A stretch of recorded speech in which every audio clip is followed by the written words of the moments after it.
नमस्कार दोस्तों, स्वागत है आपका मेरे चैनल राधा की आवाज़ में। आज की कहानी का नाम है बहू की डिलीवरी। बहू डिलीवरी के लिए अपनी बहन को बुला लो। मेघा तो नहीं आ पाएगी और मुझसे अकेले होगा नहीं। आखिर मेघा भी ससुराल वाली है। उसके ससुराल वाले भेजे तो भेजे, नहीं भेजे तो नहीं भेजे। शोभा जी अपनी बहू नविता से बोली, पर मम्मी जी अगले महीने तो उसकी परीक्षा है। वो परीक्षा की तैयारी करेगी या मेरी सेवा करेगी? नविता ने कहा, अब बहू तू खुद देख ले, मुझसे तो होगा नहीं। या फिर तू अपने मायके चली जा। मम्मी जी मायके में कौन करेगा? मेरी मम्मी होती तो फिर इतनी परेशानी ही क्यों होती? नविता ने धीरे से कहा, तो फिर अपनी बहन को ही बुला ले। उसे कौन सा पढ़ लिख कर बैरिस्टर बनना है?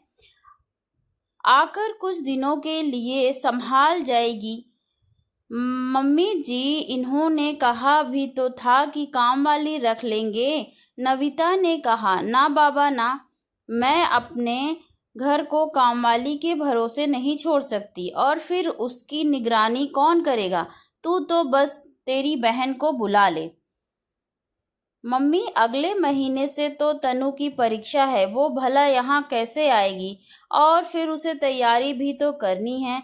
अचानक समीर ने कमरे में आते हुए कहा, अरे तो अपनी बहन को संभालते हुए पढ़ भी लेगी। कौन सा इतना काम करना है उसे? भला काम ही क्या है हमारे घर में?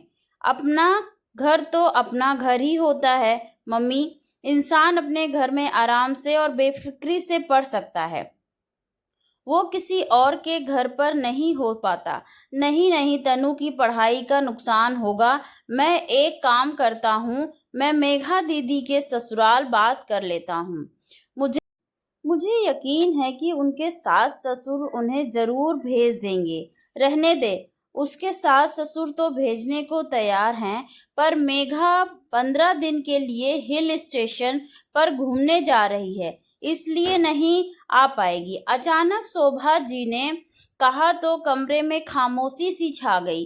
दोनों को इतना चुप देखकर शोभा जी ने फिर कहा, अरे इसमें इतनी हैरानी की क्या बात है? बड़ी मुश्किल से उसके घूमने का प्रोग्राम बना है, इसलिए मैंने ही उसे आने से मना कर दिया। पर जीजा जी ने तो पहले कहा था कि वो मेघा दीदी को नविता की डिलीवरी के समय यहाँ पर भेज देंगे। फिर अचानक कैसे प्रोग्राम बना दिया? तेरे जीजा जी नहीं जा रहे हैं, वो तो अपनी ननंद और जेठानी के परिवार के साथ जा रही है। पर ऐसे कैसे? समीर ने धीरे से कहा, ऐसे कैसे से क्या मतलब? मेघा के भरोसे तो डिलीवरी नहीं हो रही है ना। बड़ी मुश्किल से उसका घूमने का प्रोग्राम बना है। मैं उसे मना नहीं करूंगी। कुछ दिनों की तो बात है। बुला लो तनु को, बाद में मेघा आ जाएगी। समीर ने नविता की तरफ देखा तो नविता ने भी फिर तनु को बुलाने के लिए कहा, आप तनु को ही बुला लीजिए। आखिर 15-20 दिन बाद तो मेघा दीदी आ ही जाएगी। नविता ने उसके बाद तनु को फोन कर दिया और उसे अपने पास बुला लिया। तनु भी खुशी खुशी नविता के पास आ गई। आखिर नविता को पूरा टाइम चल रहा था। डिलीवरी कभी भी हो सकती थी। तनु के आने के 2 दिन बाद ही नविता ने एक बेटे को जन्म दिया। अस्पताल में तो समीर और शोभा जी ने जैसे तैसे संभाल लिया, लेकिन जैसे ही नविता को घर पर लेकर आए, उसके बाद सारी जिम्मेदारी शोभा जी ने तनु पर डाल दी।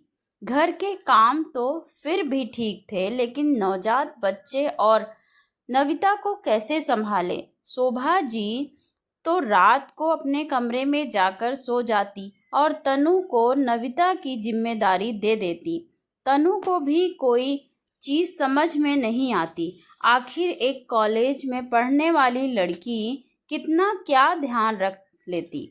जैसे नविता कहती वैसा वो कर देती थी। समीर ने 2-3 दिन तक यह सब देखा। उसके बाद उसने एक काम वाली बाई रख ली। काम वाली नविता और उसके बच्चे का काम कर जाती। उनकी मालिश करना, नहलाना, उनके कपड़े धोना, सारा काम वाली करके जाती। इस पर भी शोभा जी को समस्या थी। क्या जरूरत थी तुझे कामवाली रखने की? अगर मेघा आती तब तो कामवाली नहीं रखता। अपनी साली के लिए तो कामवाली रख ली। मम्मी, मेघा दीदी के 2 बच्चे हो चुके हैं। उन्हें अच्छे से पता है कि इस समय एक औरत को क्या ज़रूरत होती है और बच्चे कैसे संभाले जाते हैं। तनु से आप क्या उम्मीद करते हो? आपने तो सारा काम तनु पर डाल दिया, तो फिर मैं क्या करता?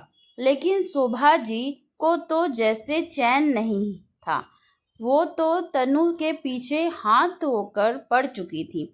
घर के सारे काम करने के बाद जब तनु पढ़ने बैठती तो उसे कोई ना कोई काम बता ही देती थी।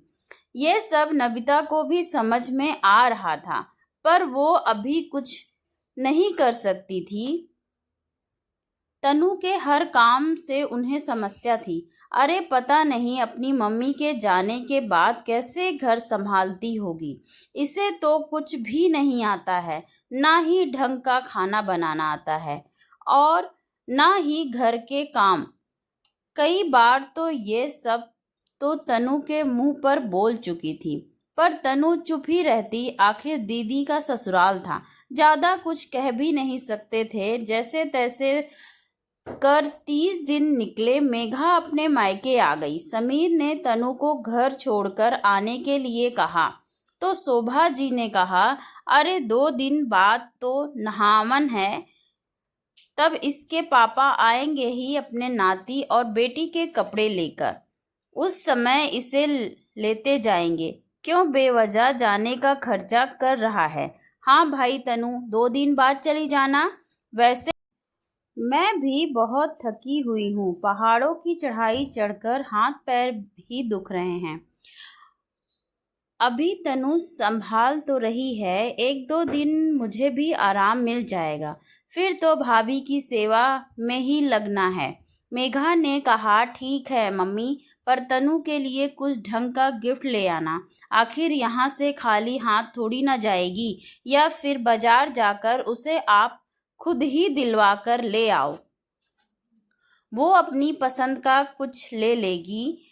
समीर ने कहा, अरे उसे क्या देना है, 500 रुपए दे देना और विदा कर देना। शोभा जी ने कहा, मम्मी कैसी बात कर रही हो? आखिर तनु नविता की छोटी बहन है। ऊपर से उसने इतने दिन से काफ़ी हद तक काम संभाल लिया। आखिर वो भी नेक की हकदार है। देख समीर, अपने यहाँ तो रिवाज नहीं है बहू के मायके वालों को नेक देने का। तेरी इतनी ही इच्छा है तो ज़्यादा से ज़्यादा एक सूट और 500 रुपये दे देना। इससे ज़्यादा मैं कुछ नहीं देने दूंगी। शोभा जी तुनकते हुए बोली, और जरा अपने ससुर जी को समझा देना कि नेक में क्या लगेगा। नहावन के दिन वो सारा सामान लेकर आए, और हाँ कह देना कि मेरी और मेघा की साड़ी थोड़ी ढंग की लेकर आए।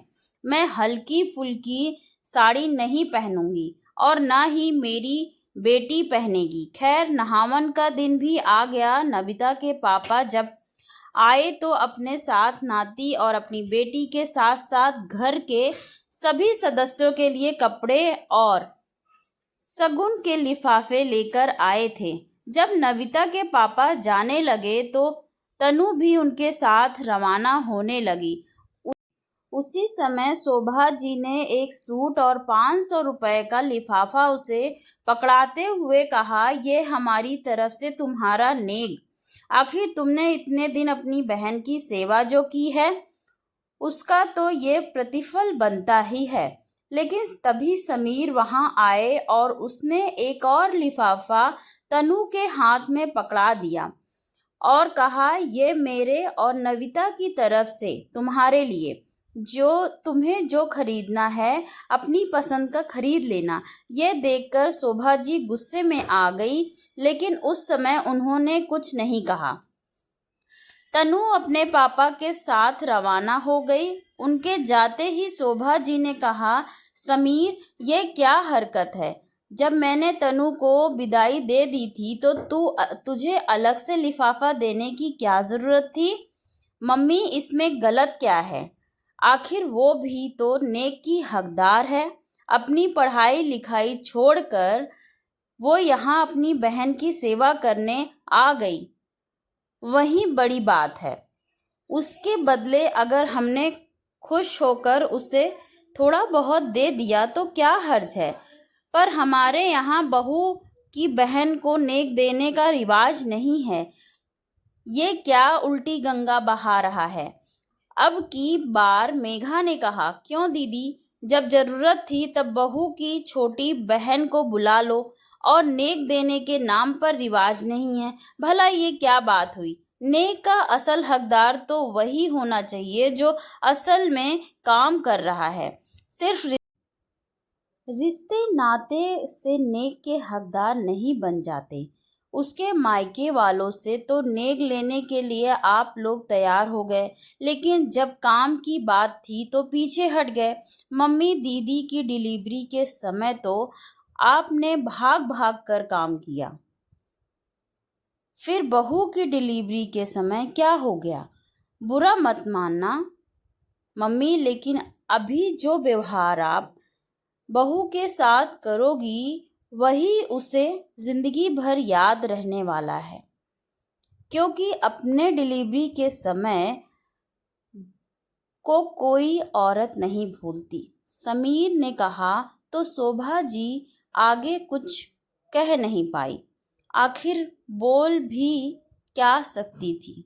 समीर गलत तो नहीं था, इसलिए अपने आप ही सब चुप हो गए, क्योंकि आज सही वक्त पर सही जवाब दे दिया गया था। धन्यवाद दोस्तों, स्टोरी पसंद आई तो please like and subscribe. Thank you so much for watching.